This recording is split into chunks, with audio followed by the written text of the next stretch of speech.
But what does this unit sound like? Don't just blindly believe the hype, you gotta listen for yourself. Now this video is gonna be a vibe, so make sure you subscribe. Today we're gonna take you from unboxing your new ID14 to recording and everything in between. On the side here's a list of what you can expect if you watch until the very end. If you find any value from this video, make sure to like and share with all of your audio friends. Now Sound Society, let's go. When you first open the box, you're greeted with the well put together, easy to follow quick start guide. Below that, the hardware unit itself, and the ID14 is sleek. It looks professional, and I have to say the metering on this unit is easily my favorite of all the interfaces in this class. And then you got the main connectivity cable, which is USB-C to USB-C, no external power supply here, which means this unit is bus powered. And then last, this unit does come with additional production software, which we'll take a closer look at here in just a minute. Front to back, for that guitar of yours, a high Z input, which will call for a cable with a tip like this.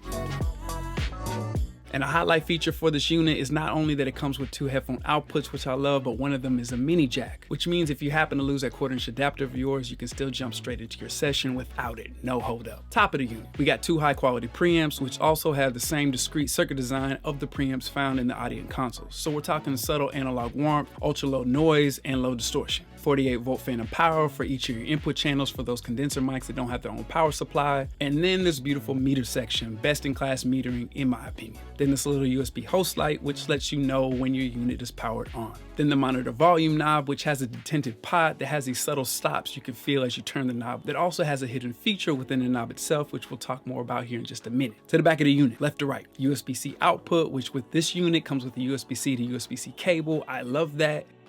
Then an optical input, you got line outs 3 and 4, then your monitor line outs 1 and 2 to go straight to your studio monitors. That will call for cables that look like this, that will have tips like these. Then last on the back, you got two combi jacks for your inputs 1 and 2, which can accommodate for your mic or line level sources. And then for some deeper user insight, you need to realize that this unit only has two inputs that can be used simultaneously when recording, unlike some of the other units of this price point that sometimes come equipped with 4 inputs. Yes, you do have that front high Z input, but when you plug up your guitar into the front of the unit, line 1 switches internally from mic level to an instrument level input, still leaving you with a max of only 2 inputs. But now if you're doing just basic recording like a vocal and the guitar, this still might be the unit for you. Look, we need to get to these recordings, but we need to get your new unit installed. So let's see exactly what that looks like. Step 1, Audient.com/ID14/downloads gets us started. Step 2, download your Mac or Windows driver. Step 3, click the DMG, then drag and drop the app into your applications folder, and then you can eject the installer. Step 4, open the app. It will ask you for a couple permissions first, so we say okay to these, and then I was met with the firmware update. So step 5, proceed with the firmware update.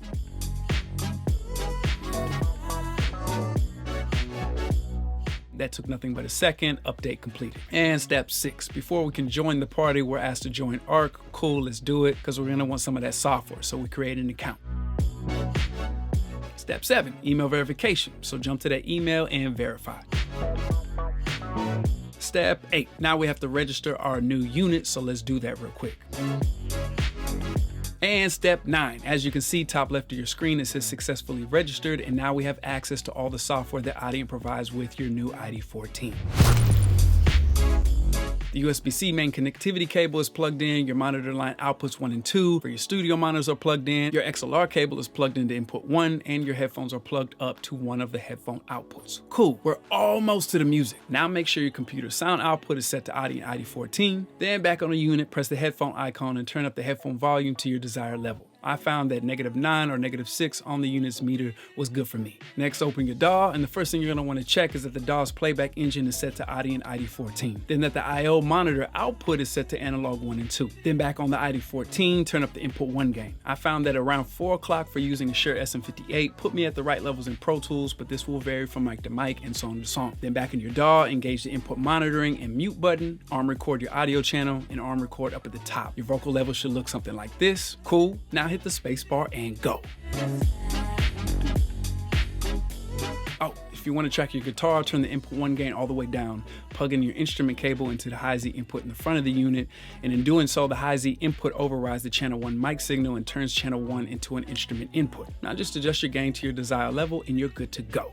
Okay, so how about the monitor knob hidden feature? Okay, so they have a quick mute function built into this knob where when you press it down, your headphone monitoring is muted. And at this time, your little headphone icon will begin to flash to let you know that your headphones are on mute. And then to unmute your headphones, press down on the monitor volume knob again, and your headphones are now unmuted, and the headphone icon is no longer flashing. And then the last thing I wanted to mention was navigating the ID14's metering that can be kind of confusing at first glance. So the way it works is you got the speaker icon and the headphone icon, which you're gonna press before you change the monitoring level on either your speakers or headphones. Follow? So you got your incoming signal level showing on the meters at first. Now, if I wanna raise my headphone volume, I press the headphone icon and notice how it jumps to one lit LED. Now, the meters are showing your monitoring level for your headphones because remember we pressed the headphone icon, but keep in mind this is only momentary. The meters will only display monitoring level for 3 seconds with no change in volume after pressing either icon. Any confusion or additional questions, comment section, I'm there, you know I'm good for it. But what does this unit sound like? Don't just blindly believe the hype, you gotta listen for yourself. Comment section for all your opinions on the ID14 sound quality. Now, all of these audio samples were recorded at 44.1K through the Audience console preamps straight into Pro Tools with no additional processing. Vocals were captured with the Shure SM7B, link in the description if you're wanting to make either of these part of your home studio. And in full transparency, I will receive a small commission for any of your audio purchases made through any of our links, which is a way for y'all to show support for the channel to allow us to continue delivering y'all content like this and so much more. Now, ladies and gentlemen, Tariq Adid, Audio Samples, let's go. Audio samples, studio, headphones, on, now. Electric guitar.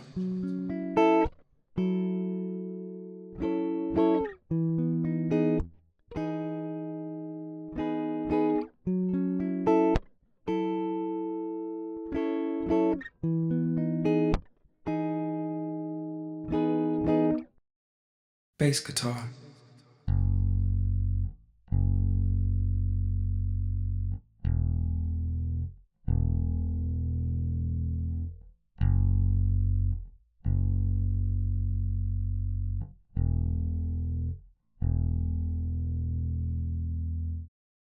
The vocal. Baby, slap on something. Maybe let some don't show too much. Take our time to learn your flow.